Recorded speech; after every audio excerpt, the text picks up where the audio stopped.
오늘은 예수님 낫에 거둬질 땅에 익은 곡식. 이게 뭘까? 예수님 낫에 거두어질 땅에 익은 곡식.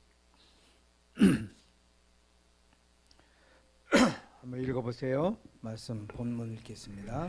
또 내가 보니 흰 구름이 있고 구름 위에 사람의 아들과 같은 이가 앉았는데 그 머리에는 금멸관이 있고 그 손에는 이한낫을 가졌더라. 또 다른 천사가 성전으로부터 나와 구름 위에 앉으신 이를 향하여 큰 음성으로 외쳐 가로되 내 낫을 휘둘러 거두라. 거둘 때가 이르러 땅의 곡식이 다 익었음이로다 하니 구름 위에 앉으신 이가 낫을 땅에 휘두르매 곡식이 거두어지니라. 또 다른 천사가 하늘에 있는 성전에서 나오는데 또한 이한낫을 가졌더라. 또 불을 다스리는 다른 천사가 제단으로부터 나와 이한낫 가진 자를 향하여 큰 음성으로 불러 가로되 내 이한낫을 휘둘러 땅에 포도송이를 거두라. 그 포도가 익었느니라 하더라. 천사가 낫을 땅에 휘둘러 땅에 포도를 거두어 하나님의 진노의 큰 포도즙들에 던지매. 지난번에 이어서 오늘 계시록 14장의 마지막 부분 추수 장면을 좀 함께 공부해 보겠습니다. 계시록 14장 줄거리를 조금 대충 설명하겠습니다. 1절에서 5절까지는 이마에 어린 양의 이름과 아버지의 이름이 쓰인 14만 4천인 정절이 있는 자, 어린 양이 어디로 인도하든지 따라가는 자, 그 입에 거짓말이 없고 흠이 없는 자들. 그 다음에 6절 7절에는 백성에게 전할 영원한 복음을 가졌더라. 그가 큰 음성으로 가로되 하나님을 두려워하며 그에게 영광을 돌리라. 이는 그의 심판하실 시간이 이르렀음이니 하늘과 땅과 바다와 물들의 근원을 만드신 이를 경배하라 하더라. 그 다음에 8절에는 무너졌도다 무너졌도다 큰 성 바벨론이여 짐승과 우상 그의 우상에게 경배하고 그 이마에 손의 표를 받으면 11절에 짐승과 그의 우상에게 경배하고 그 이름의 표를 받는 자는 누구든지 밤낮 쉼을 얻지 못하더라 하더라. 12절에 성도들의 인내가 여기 있나니 저희는 하나님의 계명과 예수 믿음을 지키는 자니라. 13절에는 주 안에서 죽는 자들이 복이 있도다. 저희 수고를 그치고 쉬리니. 그 다음에 이제 15절에 내 낫을 휘둘러 거두라. 거둘 때가 이르러 땅의 곡식이 다 익었음이로다. 계시록 14장은 1절에서부터 14만 4천인이 나오고 그 다음에 세 천사가 계속 등장하죠. 그리고 마지막에 15절 절정에 이르릅니다. 땅의 곡식이 다 익어서 예수님이 낫들고 추수하는 장면이 나오죠. 자, 위 말씀 중 15절 땅의 곡식이 다 익었음이로다. 이 말씀이 중요한 이유는 무엇일까요?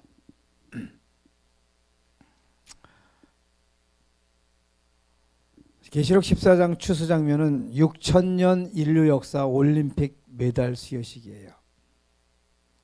인류 역사 6천년 만에 최종 마무리라는 장면입니다. 땅에서 생산된 두 종류의 추수물이 있죠.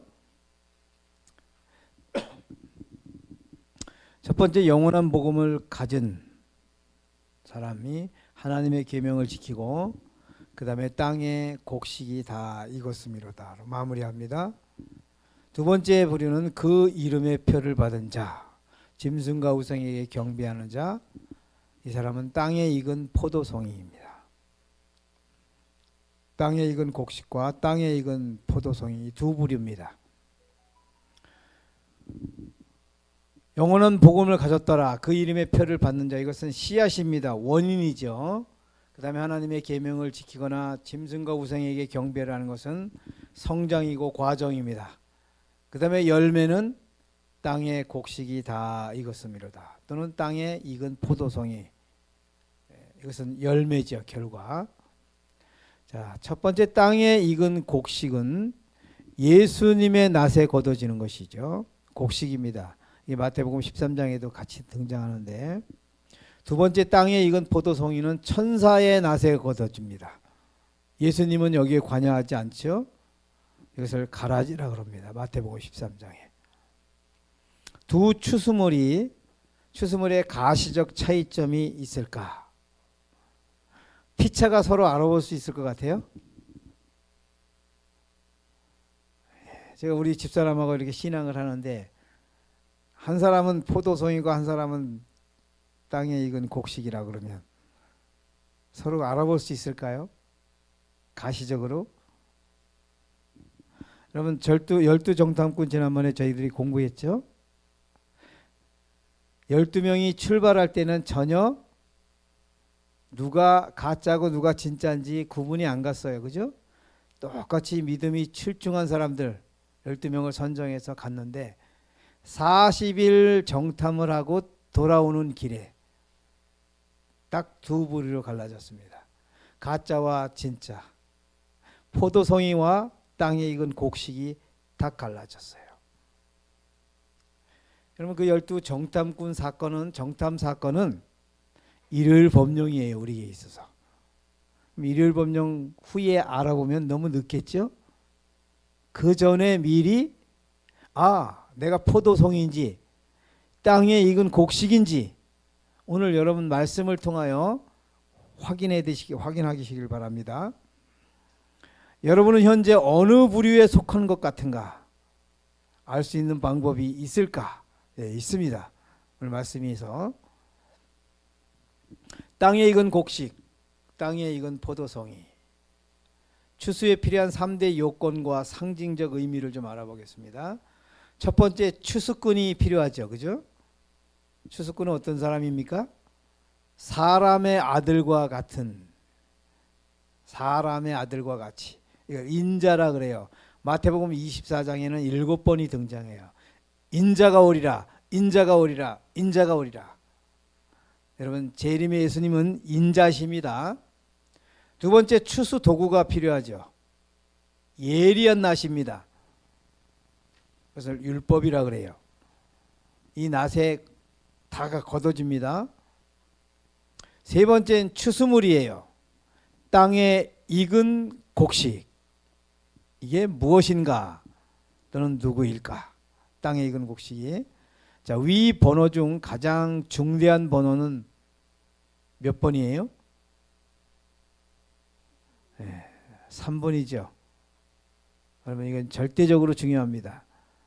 3번이 중요한 이유가 무엇이냐면 3번을 명확히 이해하는 일은 우리의 영원한 운명을 결정짓는 일입니다. 3번을 명확히 알면 준비가 가능하고 3번을 명확히 모르면 준비가 불가능해요. 제가 퀘스천 마크를 달았는데 3번을 명확히 아는 것은 너무 중요한 일이라요. 오늘 이 3번이 공부 주제입니다. 3번을 모를 때 이르는 결과는 어떻게 되냐면 이렇게 됩니다. 그때 내가 저희에게 밝히 말하되 내가 너희를 도무지 알지 못하니 불법을 행하는 자들아 내게서 떠나가라 하리라. 여러분 땅에 익은 곡식을 모르는 사람은 예수님에게 이 선언을 듣게 돼요. 내가 너희를 도무지 알지 못한다. 넌 나하고 관계가 없다. 이 말은 예수님이 이 포도송이를 모른다는 뜻이 아니겠죠? 이 포도송이는 예수님을 몰라요. 여러분 우리가 예수님 모른다 그러면 고지가 들립니까? 집사님 예수님 아세요? 성경은 내가 너를 도무지 알지 못하니 이 말은 예수님이 우리를 모른다는 말이 아니라 우리가 예수님을 모른다는 뜻이에요. 자, 영생은 곧 유일하신 찬양한 하나님과 그의 보내신 자 예수 그리스도를 아는 것이나이다. 이 말씀 참 중요합니다. 그의 보내신 자 예수 그리스도를 아는 것이 영생이라고 합니다. 이걸 구원이라고 그래요. 모르면 멸망, 알면 구원이에요.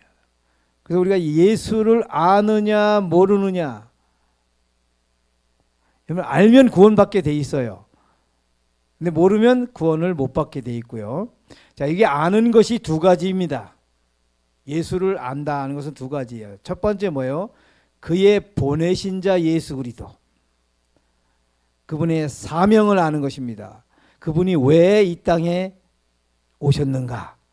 또 이 다음에 왜 이 땅에 오시는가?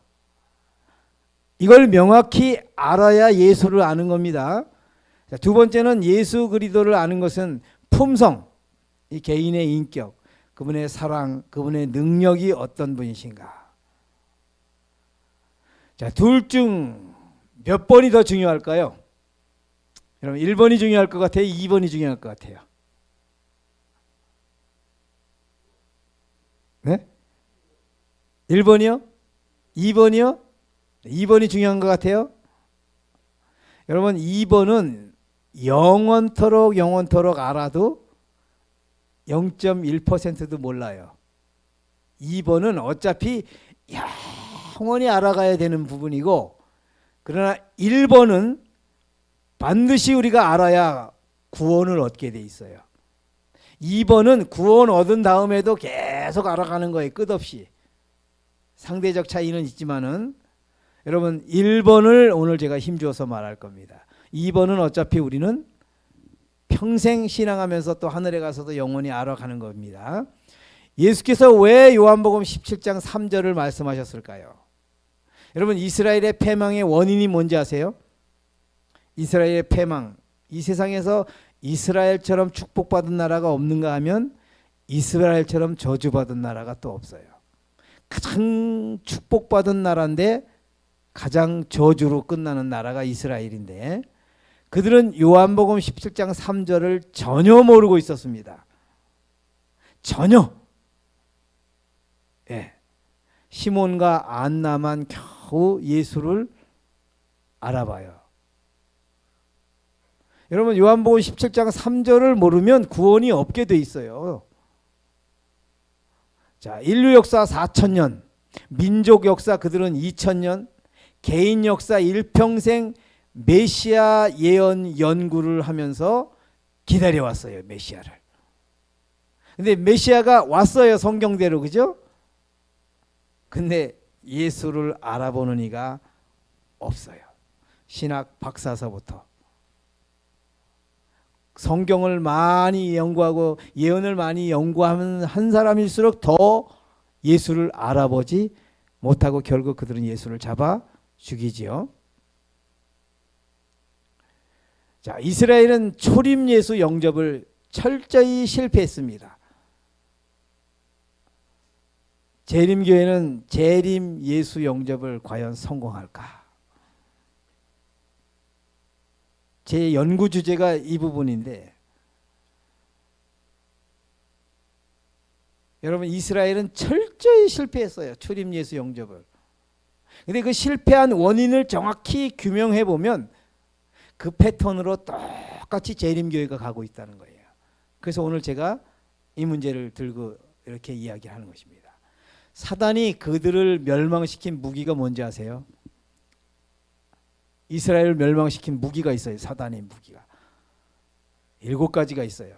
구약 성경, 성소제도, 율법, 안식일, 할례, 양, 예수 초림 예언. 기가 막힌, 하나님이 생명적 축복 도구로 주신, 하나님이 가장 큰 선물로 축복으로 주신 이 모든 걸 가지고 사단이는 이들을 멸망시키는 도구로 다 썼어요. 여러분 우리 구약 성경 있나요? 신구약 다 있죠. 우리 예언의 신까지 또 있어요. 성소제도 우리 완벽하죠. 하늘 성소까지 공부하죠. 율법 완벽합니다. 안식일 갖고 있고요. 할례 침례로, 양 예수 그리스도의 십자가, 예수 초림 예언뿐만 아니라 우리 예수 재림 예언 빠삭하게 알고 있어요. 우리 재림교회야. 그런데 우리 재림교회가 재림을 정말 재림 영접을 성공할 것인가? 이스라엘은 위 7가지 전문가들이었습니다. 예수 그리스도를 그러나 몰랐던 사람들이에요. 7가지 전문가들이에요. 근데 예수를 몰라요. 여기에 가장 중심되는 핵심되는 핵을 모르고 껍데기만 다 이들이 알고 있었어요. 자, 예수님은 정확히 성경 예언대로 약속대로 오셨어요. 이사야 53장에 보면. 이사야 53장은 비디오가 나와요. 비디오가. 예수님이 어떤 분인가, 무엇하러 오시는가, 왜 오시는가, 어떻게 오시는가 아주 명확하게 선명하게 나왔어요. 비디오로. 이사야 53장은. 근데 그들은 이사야 53장을 연구했겠어요, 안 했겠어요? 다른 것만 다 연구하고 이사야 53장만 살짝 연구 안 했을까요? 했어요. 이스라엘은 예수 초림 예언 전문가입니다. 초림 예수가 왜 무엇하러 오시는지를 전혀 알지 못했어요. 전혀 알지 못했어요. 전혀. 성경대로 약속대로 예수님이 오셔서 그 일을 하시는데도 그들은 알아보지 못해요. 야, 내가 예수야, 내가 하나님이야, 하나님의 아들이야, 내가. 본인이 본인을 이야기해도 안 믿어요. 죽은 자를 살려도 안 믿어요. 메시아가 할 일들을 성경의 이사야 63장, 이사야 61장의 예언대로 그대로 일을 이루셔도 안 믿어요. 야, 어떻게 이럴 수 있을까? 재림교회는 예수 재림 예언 전문가입니다. 맞습니까? 네, 전문가예요. 재림 예수가 왜 오시는가? 무엇 하시러 오시는지를 알고 있을까? 예수님이 왜 오시는지. 당신의 백성들을 데리러 오시지. 그거 모르는 사람은 어디 있어요? 초림의 예수가 왜 오셔요? 인류를 구원하러. 이주영 어디 살아? 대한민국에 삽니다. 이건 답이 아니에요. 맞죠? 대한민국에, 지구에 삽니다. 제가. 은하계에 살고 있어요. 답이 아니에요. 예수님 이 땅에 인류 구원하러 오시죠. 구체적으로. 네, 뭘 어떻게 구원이 어떻게. 예수님이 재림에 예수님이 왜 이 땅에 오시는가? 구체적으로 정확히 오시는 걸 정확히 알아야 우리가 준비를 정확히 하죠. 그죠? 이스라엘의 패망의 근원은 초림 예수 예언 무지가 아니에요. 곡해예요. 곡해. 재림 예수 예언 무지가 아니고요. 곡해입니다. 곡해.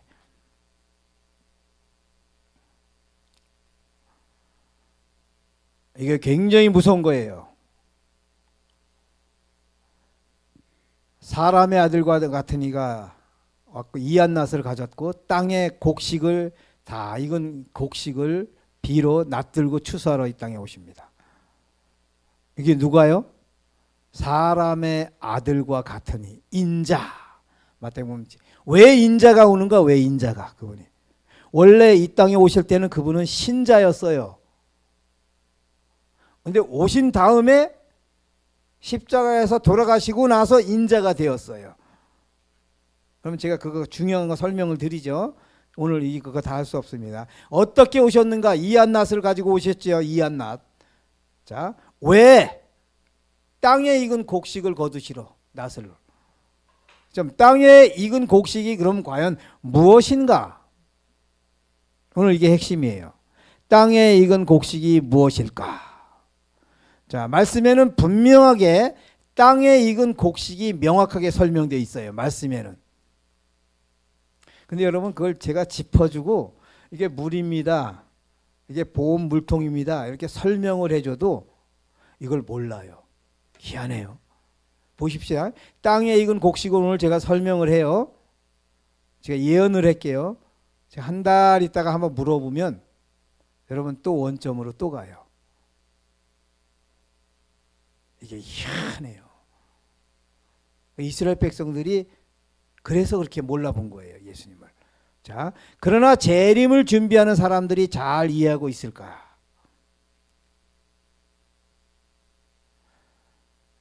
열매가 익으면 곧 낫을 대나니 이는 추수 때가 이르렀음이니라. 열매가 익으면, 자, 이거 읽어보세요. 화이증언이 열매가 익으면 곧 낫을 대나니 이는 추수 때가 이르렀음이니라. 그리스도의 품성이 그분의 백성들 속에 완전하게 재현될 때에 그분은 당신의 것을 찾으시려고 이 땅에 강림하실 것이다. 계시록 14장에 땅에 곡식이 익었는데 예수님이 낫들고 추수하러 오는 땅의 곡식이 하나님께서 예언하시는 화이프를 통해서 이렇게 설명을 했어요. 그리스도의 품성이 그분의 백성들 속에 완전하게 재현될 때에 그분은 당신의 것을 찾으시러 이 땅에 강림하실 것이다. 여기 선명하게 해놨어요. 선명하게 해놨지만 사람들의 개념에서는 선명하지가 않아요. 자, 보십시다. 낫으로 거둘 땅에 익은 곡식이 무엇인가? 여기서 뭐예요? 그리스도의 품성 또는 당신의 것이라고 해요. 그럼 그리스도의 품성 당신의 것이 무엇인가? 그리스도의 품성이 백성들 속에 완전하게 재현된다는 말이 뭐냐? 이 말이요. 백성들은 땅이에요, 땅. 백성들이 곡식이 아닙니다. 근데 사람들은 다 백성들을 자기 자신이 뭐가 되려고 그래요? 곡식이 되려고 그래요. 여러분, 이 개념은 절대 못 없애게 돼 있어요. 제가 이렇게 설명을 해요. 또 한 달 있다 물어보면 또 원점으로 가요. 어쩌면 대답은 할 수 있어요, 외워가지고. 근데 그 개념은 없어요, 내 마음속에. 왜냐하면 나는 자꾸 곡식이 돼야 된다고 생각을 하니까. 자, 그 땅 속에 완전하게 재현되는 것은 뭐냐면 그리스도의 품성이에요. 구분을 잘 하셔야 돼요. 그리스도의 품성과 땅하고. 자, 이 그리스도의 품성이 우리 안에 재현되지 않는 이유는 무엇인가? 내가 변해서 그리스도의 품성이 되려 하기 때문입니다. 우리들의 정확한 현주소는 두 가지인데요. 첫 번째, 내 개성, 이 본성이라고 그러죠. 우리가 창조함 받을 때. 이건 땅이에요, 땅. 또 하나는 뭐냐면 두 번째는 마귀 본성이 내 안에 있죠. 이건 뭐예요? 가라지예요, 가라지. 이게 포도송이라고요. 이미 포도송이는 그때 형성되는 게 아니라 지금 있어요, 내 안에. 이 가라지로, 이 마귀의 본성으로. 자, 땅도 되고 내가 누가요? 땅도 되고 가라지도 돼요. 이 두 가지를 잘 이해해야 여러분들이 혼란이 안 겪습니다. 자, 여기 백성들은 곡식이 아니에요. 뭐예요? 가라지 또는 땅. 익은 곡식은 그리스도의 품성, 당신의 것이에요. 여기서 제가 지금 강조하는 건 뭐냐면 예수 그리스도와 나를 분명하게 어떻게 해라? 구분하라. 나가 자꾸 변해서 곡식 되려고 애쓰지 말고 곡식은 누구예요? 예수 그리스도예요. 자, 백성들 속에 그리스도의 품성이 재현되지 않은 이유는 보세요. 스스로 속이지 말라. 하나님은 만홀히 여김을 받지 아니하시나니 사람이 무엇으로 심든지 그대로 거두리라. 여러분, 그리스도의 형상이 우리 안에서 나오지 않은 까닭은 뭘까요? 그러면 가라지는 이미 여기 심겨 있죠. 예? 가라지는 마귀가 6,000년 전에 심어놨어요, 우리 속에. 그러니까 여기서 가라지 포도송이는 자연스럽게 나와요. 심겨 있으니까, 씨가 있으니까. 근데 그리스도의 형상이 나오지 않는 까닭은 내가 안 변했기 때문이 아니고 씨 자체가 아예 내 속에 땅 속에 들어오지를 않아서 그래요. 씨를 우리가 받아야 되는데 씨 자체를 모르고 내가 자꾸 뭐가 되려고 그래요? 땅에 익은 곡식이 되려고 합니다. 여러분, 이게 제가 지금 이렇게 설명하지만은 죄송한 얘기입니다만 허공에다 주먹질하는 거하고 똑같은 느낌으로 제가 설명하는 거예요. 왜냐하면 이게 안 바뀌어요, 잘. 자, 콩을 수확하려면 무엇을 심어야 하는가요?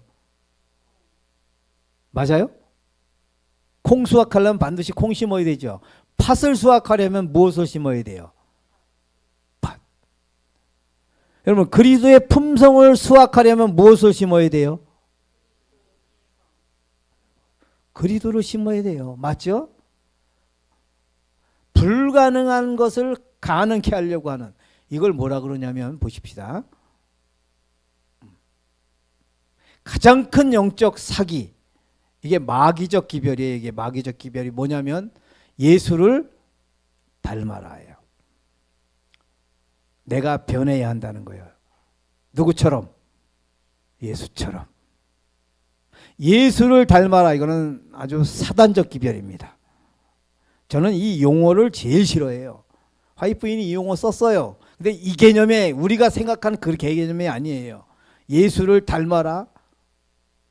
예수를 닮아라는 영적 진화주의예요. 이걸 영적 진화론 사상이라고 그래요. 여러분, 진화론과 창조론의 차이가 뭔지 아세요? 창조론은 없는 데서 무에서 유가 발생된 거예요. 진화론은 뭐예요?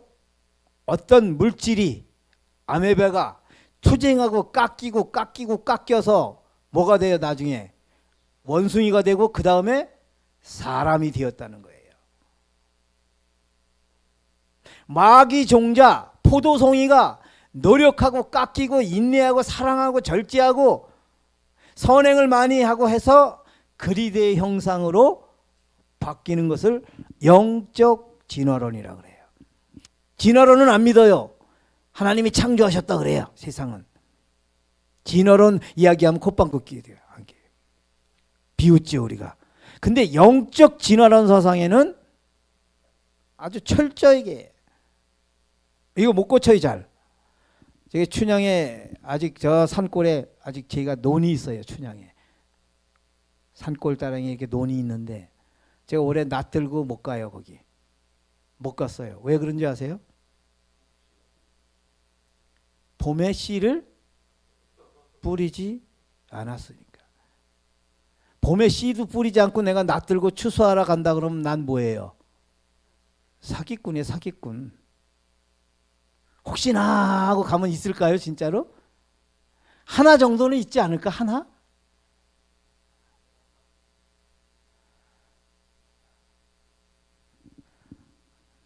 올해 낯 들고 제가 거기 추수하라 그러면 정신병자라 그럴 거예요. 근데 희한해요. 예수 그리스도의 형상의 씨가 전혀 없는데도 나는 예수 그리스도를 만들려고 그 짓을 한단 말이에요. 이거 영적 대사기극이에요 이게. 여러분 우리는 지금 사단의 사기극에 늘어나고 있어요. 지금 봐요. 그 읽어보세요. 주인이 대답하여 가로되 악하고 게으른 종아 나는 심지 않은 데서 거두고 해치지 않은 데서 모으는 줄로 내가 알았느냐. 이 무익한 종을 바깥 어두운 데로 내어 쫓으라. 거기서 슬피 울며 이를 갈미 있으리라 하니라. 뭐요? 나는 심지 않은 데서 거두고 해치지 않은 데서 모으는 줄로 내가 알았느냐. 하나님 뭐요? 아까 심은 대로 걷는다. 콩 심으면 콩 나고 팥 심으면 팥 거두고 심는 대로 거두는 게 법칙이에요. 이게 창조의 법칙입니다. 과학이에요 이게. 근데 심지도 않은 데서 거두고 해치지 않은 데서 모으는 줄로 내가 알았느냐. 이 무익한 종을 바깥 어두운 데로 내어 쫓기라. 거기서 슬피 울며 이를 부두둑 부두둑 갈아요. 왜요? 왜 이를 갈아요? 너무 억울하니까. 여러분 내가 땅에 익은 곡식이 되려고 얼마나 노력을 했는데 재림 때 예수님의 낫에 안 걷어지고 천사가 걷어버려요. 너무 억울하겠죠.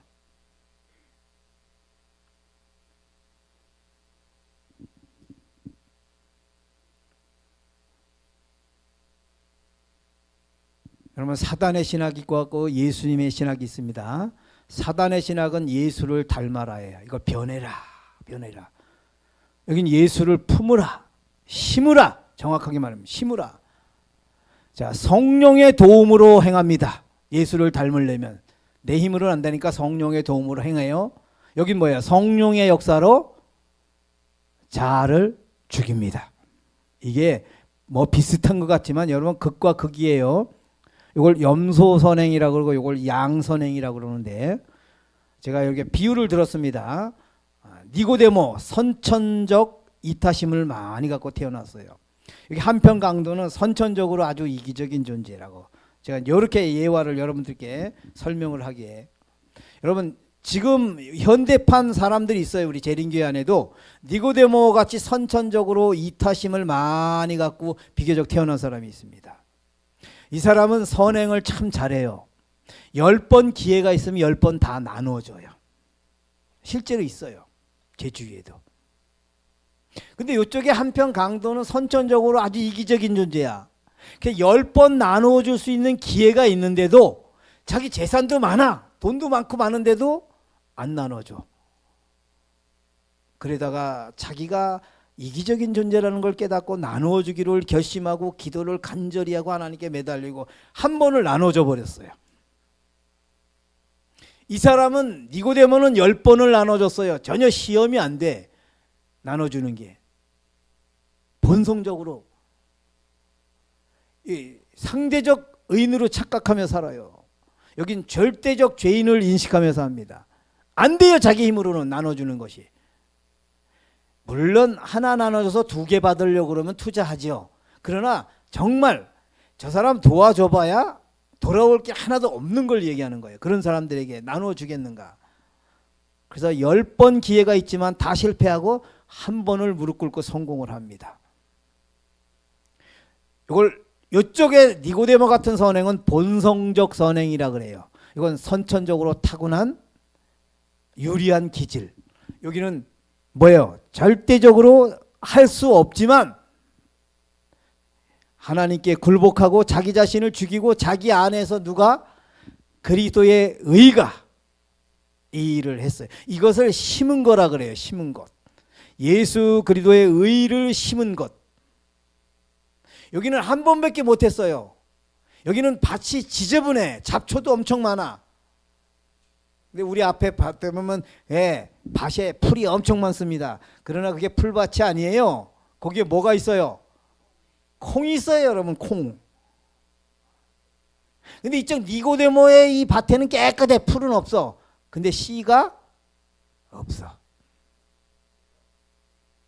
제가 뭘 얘기인지 아시겠죠? 씨 없는 밭, 풀이 없는 게 중요한 게 아닙니다. 씨가 있느냐 없느냐가 중요한 거예요.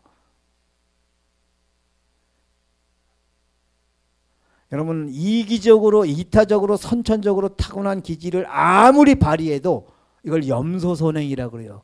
이걸 누가 하는 거예요? 자기의 본성적 선행이에요. 이기적으로 그러니까 상대적으로 자기는 상대적 의인인 걸 자꾸 인식하면서 살아요. 상대적 의인을 착각을 해요. 근데 이쪽은 절대적 죄인인 것을. 여러분, 그래서 그날 십자가상에서 의인은 딱 한 명 누구예요? 한편 강도예요. 누가 봐도 니고데모가 도덕적으로 엄청난 의인이지요. 그러나 실격이에요. 니고데모는 가라지고 포도송이고 거기 강도가 그날 땅에 익은 곡식이 됐어요. 제가 뭘 설명하는지 아시겠죠?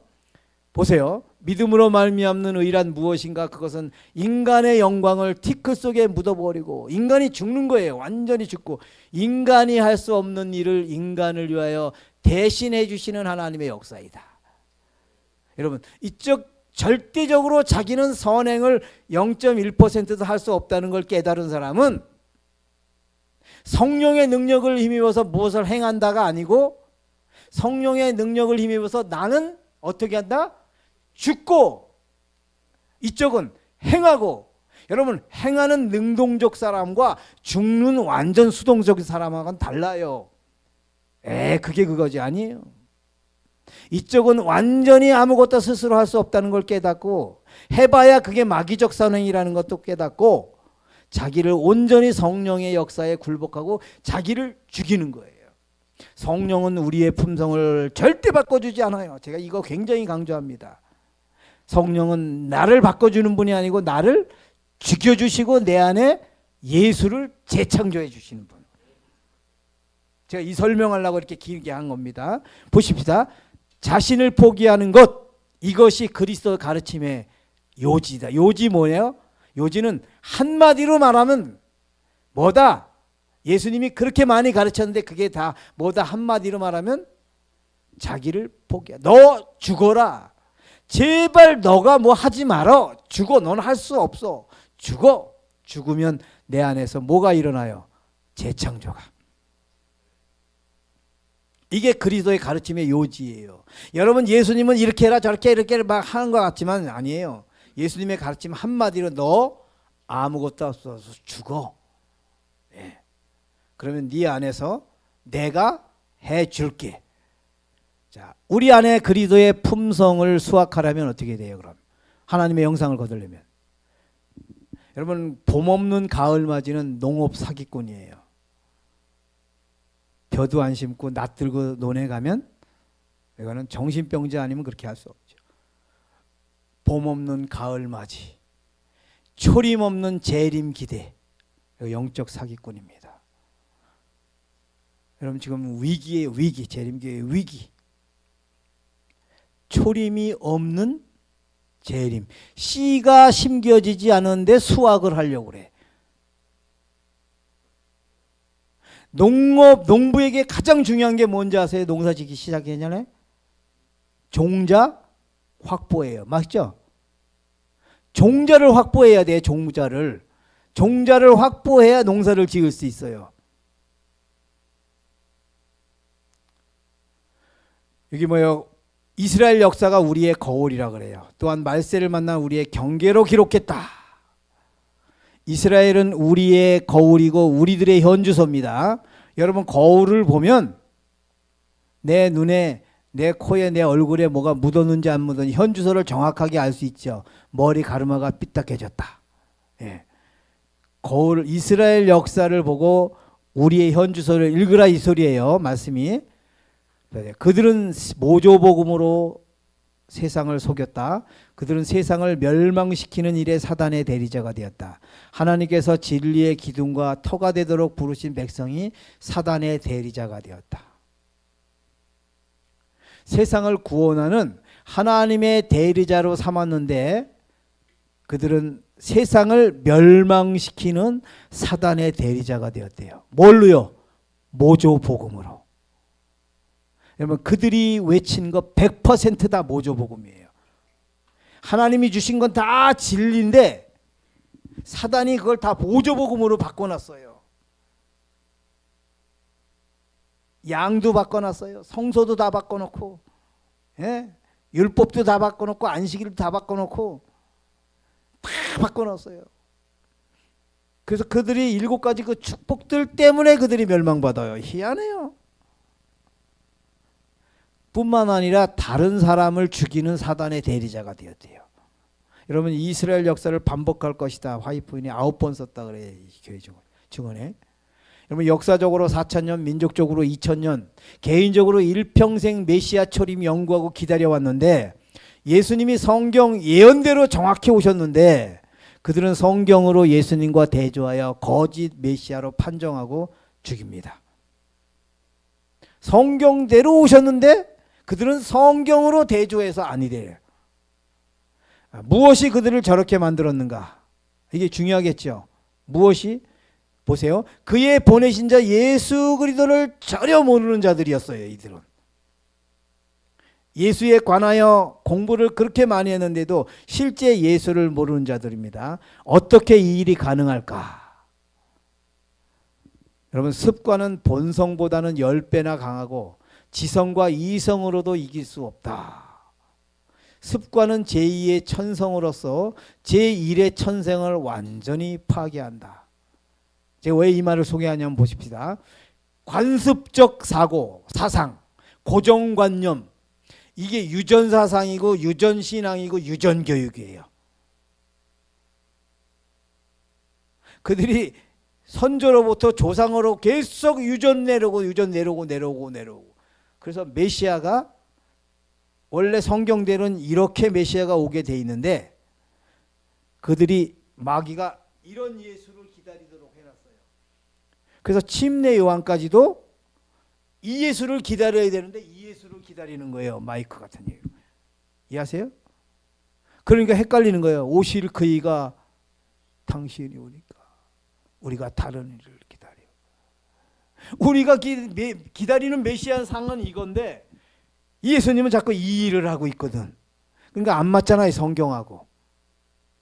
왜냐하면 이게 고정관념이에요. 유전신앙이에요. 자, 재림 준비 사상, 재림 준비 교육. 이것도 유전이에요. 저도 이 유전에 찌들려 가지고 제가 23년을 그렇게 방황한 거예요. 보세요. 성경 속에 4계절이 있어요. 봄, 이걸 초림이라 그래요. 파종, 칭의 이런 비가 필요하죠. 여름은 지성소, 성장, 성화 이런 비. 자, 가을은 재림, 추수, 영화, 늦은 비. 겨울 하늘에 가서 안식 누리고 영원토록 살게 돼 있어요. 이거 호련히 변화된 이후입니다. 자, 사계절 중 가장 중요한 계절이 언제인가요? 여기서 예? 봄이 파종. 파종을 해야 뭔가 거둘 게 있지.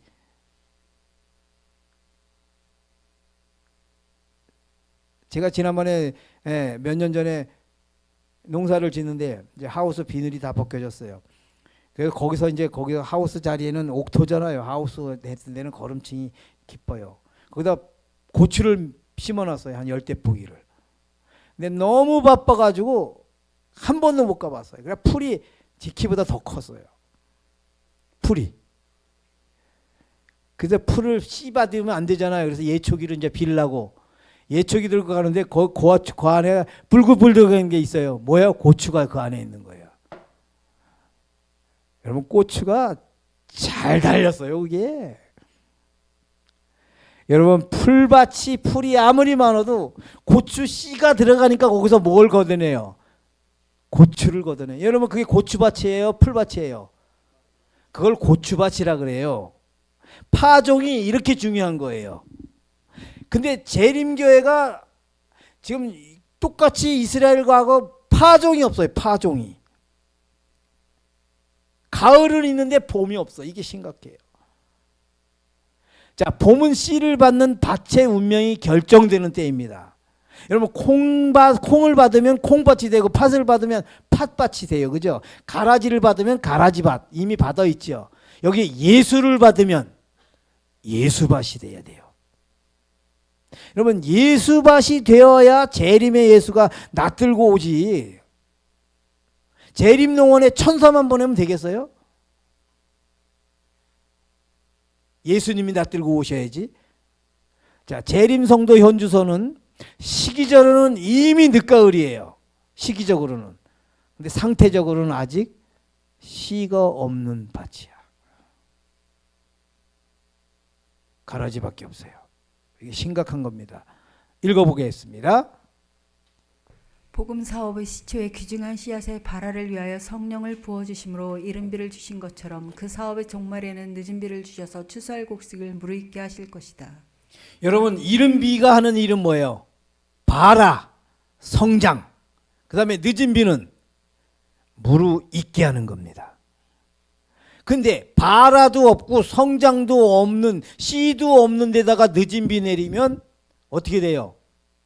포도송이를 그냥 굽는 거예요. 여러분 포도송이든 곡식이든 늦은 비는 똑같이 내려요. 누구나 다. 늦은 비 다 받아요. 왜냐면 그건 결정하는 거예요. 포도송이도 늦은 비 받아요. 마귀 형상으로 완전히 굳어지는 거고 그리도 형상으로 완전히 굳어지는 게 늦은 비예요. 그러면 늦은 비 전에 우리는 뭐예요? 빨리 종자를 받아야죠. 예수의 씨를. 그죠? 자, 예수 재림교회, 예수 초림교회로 잠깐만 간판을 빨리 바꿔야 돼요. 전 진짜 동의합니다. 제가 대총회장 같으면 이거 한번 건의할 것 같아요. 우리 잠깐만 1년만 아니 2년만 초림교회로 좀 바꾸자. 간판을. 왜? 지금 재림이 급한 게 아니고 뭐가 급해요? 초림이요. 초림은 예수 그리스도의 씨로 오시게 돼 있어요. 율로. 재림은 낯들고 추수하러. 당신의 신성의 씨를 내놓고 인자가 인성이 거들어 오시는 거예요. 왜? 무엇을요? 당신의 것. 당신이 내놓은 신성의 생명의 씨를 어디다 뿌렸기 때문에 여기다 뿌렸기 때문에 그거들. 그래서 인자가 오리라 인자가 오리라 인자가 오리라. 이제 알겠죠? 아, 그게 그거구나. 신자가 오는 게 아니라 인자가 와요. 왜요? 신성의 생명의 씨는 이미 여기에 뿌렸기 때문에. 자, 재림은 초림을 경험한 자만이 영접할 수 있기 때문입니다. 이스라엘의 패망의 원인은 초림 예수 사명 무지. 영적 이스라엘은 초림 예수 재림 예수 사명이 무지예요. 둘 다 몰라요. 지금도. 초림 예수가 왜 오시는지 모르고 재림 예수 왜 오시는지 더더욱이 몰라요. 그러니까 이스라엘보다 더블이에요. 더블. 영적 이스라엘이. 더 2배나 심각하다는 걸 말해요. 초림 예수의 사명이 뭐죠? 재림 예수 사명이 뭡니까? 왜 예수님이 이 땅에 오셨고 왜 앞으로 오실 건가? 이걸 명확히 알아야 돼요. 그래야 준비가 돼요. 자, 여호와께서 그로 상함을 받게 하시기를 원하사 질고를 당케 하셨은즉 그 영혼을 속건제물로 드리기에 이르면 그가 그 씨를 보게 되며 그가 자기 영혼에 수고한 것을 보고 만족히 여길 것이라. 십자가에서 그가 당신 영혼, 네페시, 생명, 그 자신을 드리면 그게 뭐가 된다는 거예요? 씨가 된다는 거예요. 생명의 씨가. 그리고 만족히 여겨요. 왜요? 우리에게 줄 생명의 씨를 만드는 거기 때문에. 보십시다. 십자가는 생명의 씨의 최종밭이에요. 예수님이 이 땅에 왜 오셨어요? 자, 초림의 예수 사명이 뭐예요? 씨를 만들러. 씨로 오신 거예요. 씨로. 근데 그들은 뭘 기다렸어요? 씨로 오는 건 씨가 들어와야지. 그리스도의 씨, 생명의 씨, 하나님의 의의 씨가 들어와야 죄에서 승리하고 죄에서 구원을 받는데, 죄는 여기 있는데 로마에서 해방시켜줄 영광의 메시아로 기다리니까 이게 안 맞지요. 초림의 예수는 씨로 오시는 거예요. 씨로. 재림의 예수는요, 뻔한 거잖아요. 그 씨를 거두러. 여러분, 이거 진짜 목소리 높여서 외쳐야 돼요.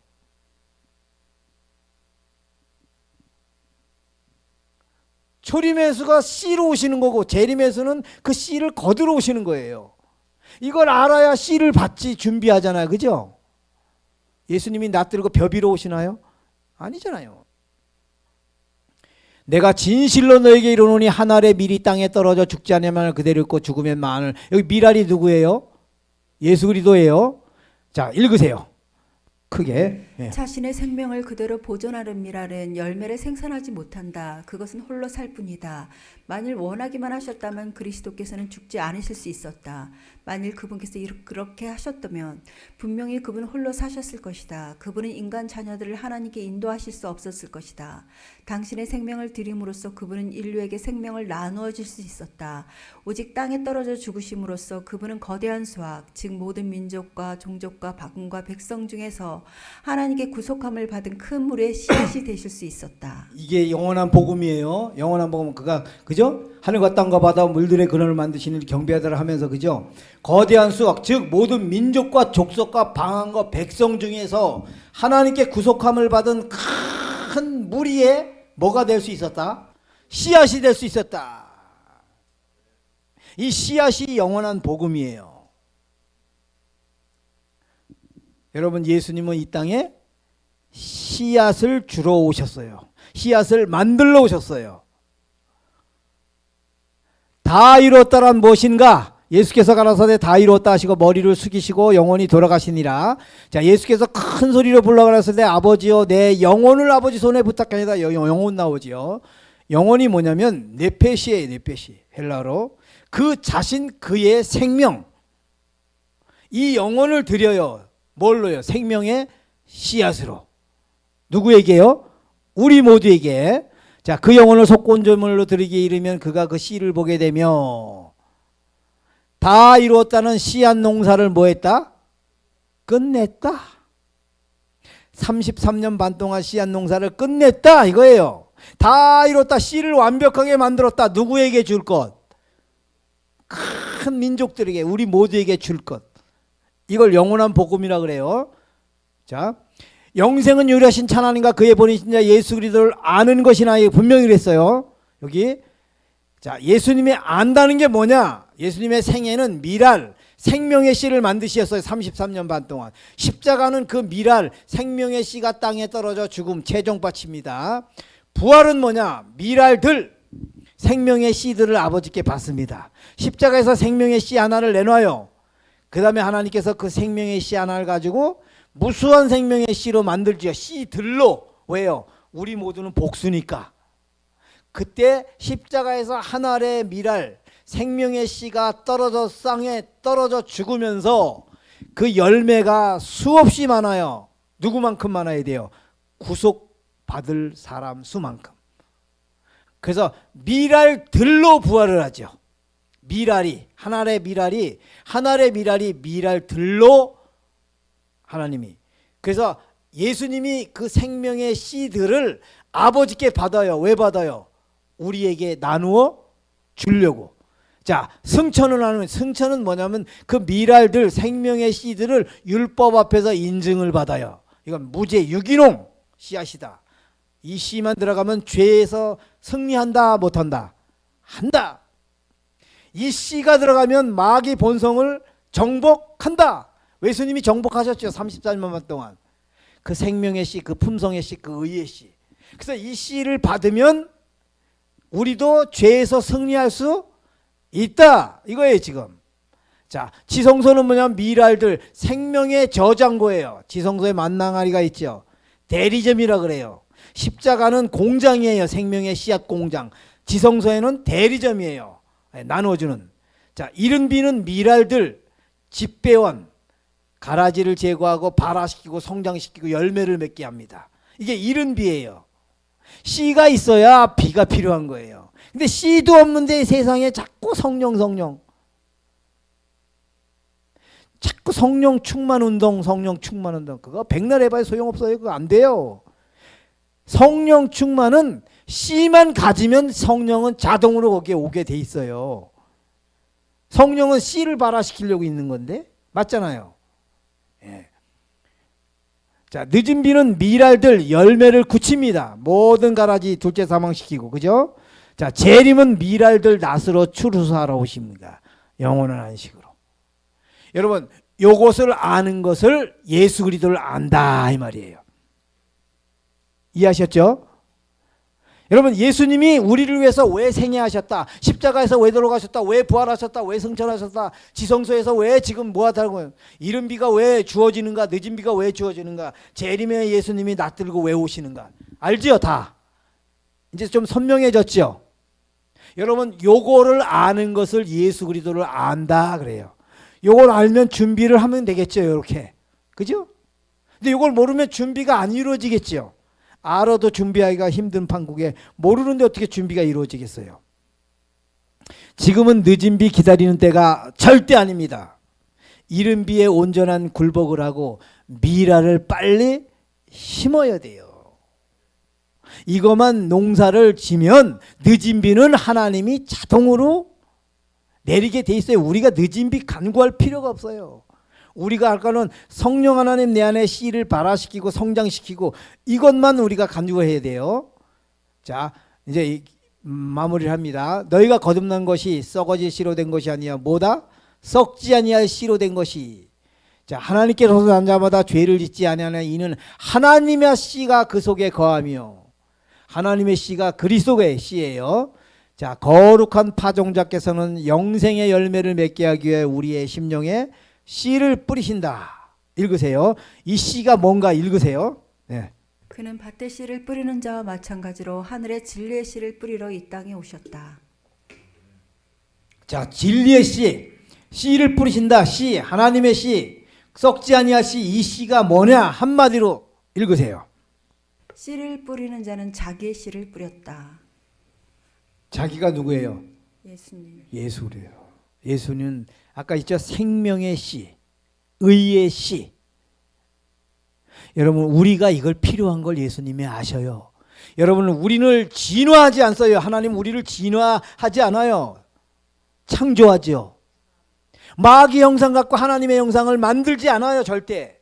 마귀 형상은 어떻게 해요? 죽고 내 안에 예수의 생명의 씨가 새롭게 탄생되는 거예요. 이걸 재창조라고 그래요. 이걸 거듭남이라고 그러고 믿음으로 얻는 의라고 그래요.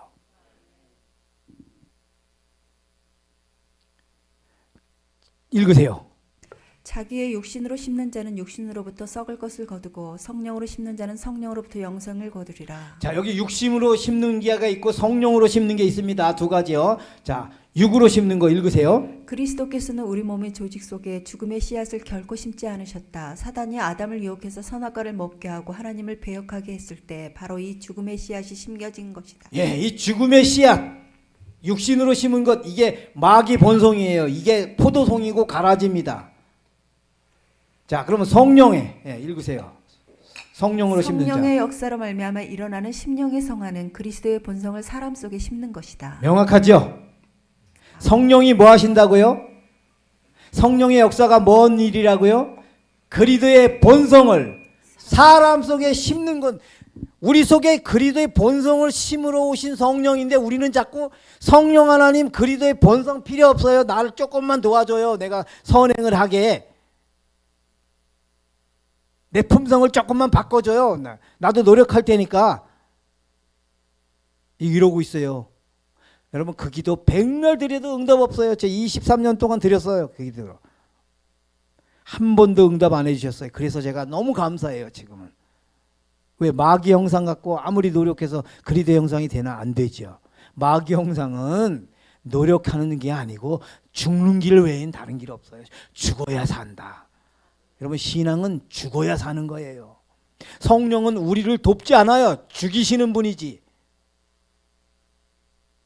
이거 제가 엄청나게 얘기합니다. 근데 또 도와달라 그래요. 우리는 성령한테 도와달라 그러지 말고 나 좀 제발 죽여주세요. 네, 이렇게 기도해야 된다고요.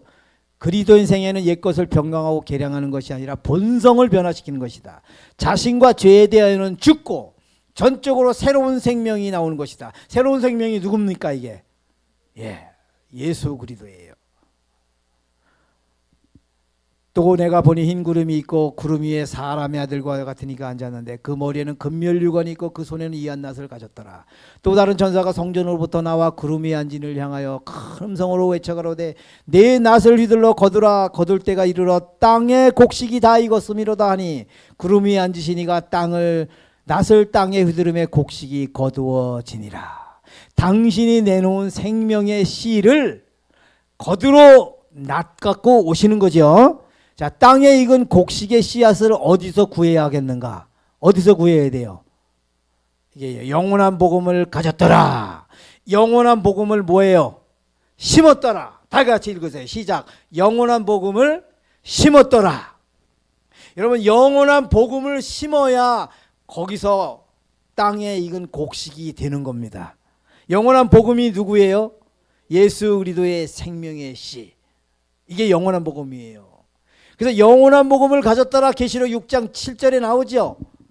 계시록 14장 6절 7절 나오죠. 영원한 복음을 가졌더라. 영원한 복음을 뭐 했더라? 심었더라. 성경을 이렇게 보는 거예요. 지난번에 제가 가졌더라로 계속 얘기했죠. 이제 오늘은 달라요. 뭐래요? 심었더라. 어디다가? 이 땅에다가. 가라지는 뽑아버리고 여기에 그 씨를 심는 거예요. 이거 성령께서 하시는 거예요. 영원한 복음을 가졌더라. 영원한 복음을 심었더라. 자, 계시록 14장 6절에 영원한 복음은 뭐예요? 씨앗. 그 다음에 계시록 14장 16절에 땅에 익은 곡식은 열매. 맞죠? 성경을 이렇게 보는 겁니다. 성경이 보이죠? 자, 초림은 봄이에요. 파종, 씨. 진리의 씨 예수 그리스도. 재림은 가을입니다. 추수예요. 낫 들고 오시죠? 그리스도의 형상을 거들어. 봄에는 초림은 바구니 들고 오시고 가을에는 낫 들고 오시는 예수님. 성경 자명하죠? 합리적이죠? 여러분, 요거만 알면 돼요. 요거만. 요래야 재림 준비가 이루어지는 것입니다. 자, 마지막 마무리. 예수님의 나덕에 거둬질 땅에 익은 곡식이 뭐냐? 영원한 복음을 심었더라예요. 그럼 영원한 복음이 뭐냐? 하나님이 세상을 나를 이처럼 사랑하사 예수를 주셨으니 이는 저를 심는 자마다, 여기서는 심는 자로 바뀌어요. 심는 자마다 예수를 주셨어요. 생명의 씨를.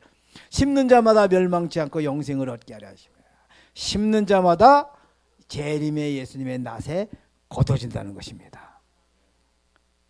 여러분, 땅에 익은 곡식 이제 아시겠죠? 여러분 헷갈리지 마세요. 제가 한 달쯤 있다 또 질문하겠습니다. 땅에 익은 곡식이 뭐냐? 예수 그리스도. 맞죠? 그 다음에 우리는 뭐예요? 그럼 백성은 첫 번째 뭐예요? 예? 가라지. 두 번째는 땅. 가라지는 마귀 형상, 마귀 본성. 이건 뽑아버려야 돼요. 그죠? 그 다음에 땅은 하나님이 나에게 주신 창조할 때 나에게 개성, 내 본성. 거기에 그리스도의 의를, 생명의 씨를 잘 흙이 씨를 다 머금고 있는 것처럼 우리 예수의 생명의 씨를 우리 안에 땅속에 싹 묻어서 잘 우리가 물론 성령께서 다 하십니다만 그래서 예수를 심는 그래서 영원한 복음을 심고 그 다음에 땅에 재림의 낫에 걷어질 땅에 익은 곡식으로 걷어지게 되는 우리 모두가 되길 바라면서 말씀을 마치겠습니다. 기도할게요. 하늘에 계신 우리 아버지 하나님, 이 엄청난 위대한 진리를 가르쳐 주셔서 감사합니다. 아버지, 이것을 절대 빼앗기지 않게 해주시고 영생은 유일하신 참 하나님과 그의 보내신 자 예수 그리스도를 아는 것이라는 예수를 경험으로 알도록 역사해 주옵소서. 독생자를 우리 안에 심게 해주시고 영원한 복음을 심게 해주셔서 이제 머지않아 곧 이 땅에 강림하실 재림의 예수님의 낫에 걷어지는 땅에 익은 곡식 저희들 되도록 역사해 주옵소서. 예수님 이름으로 기도드립니다. 아멘.